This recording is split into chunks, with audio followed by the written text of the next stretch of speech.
Mountain Bound was another monster romance. I told you I've been reading a lot of them recently.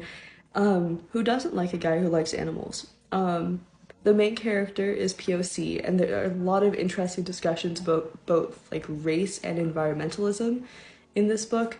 It's always very funny for me to see very deep topics talked about in a romance novel, and I feel like I like it a lot because it kind of for someone who's not always constantly thinking about like I don't know equality or environmentalism.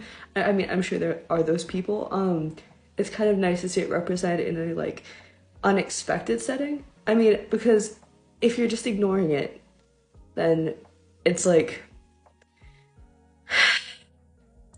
if there's never discussions of race or environmentalism in romance fantasy novels, then I guess it doesn't feel as grounded and realistic to me, which is funny to say in a monster romance, but I feel like it kind of ties it in to reality, which grounds it. So even though there's a monster involved, it also feels very human.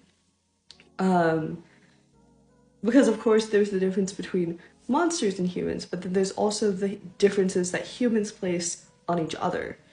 So that's the kind of discussion that happens in the book, and it's kind of nice to see people um, crossing into that like line of seeing someone for who they are on like the inside with love, intelligence, and compassion, which I think is the way like romances in general should be approached. Um, Also, if you don't want to hear the last line, move away now. But the last line of the book is "My heart is forever mountain bound," and like I think if I was ever going to get a quote from a book on like a bookmark or like a mug or something, it would be this. Like, do I like this book that much?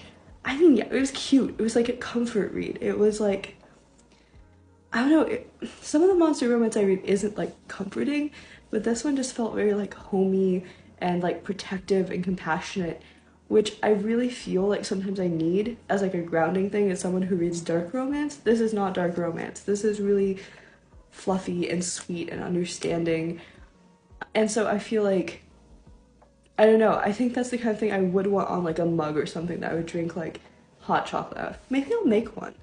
I'm kind of tempted to make one. I do want to support the author though, so maybe I'll ask them first. But just saying, it would be a cute mug.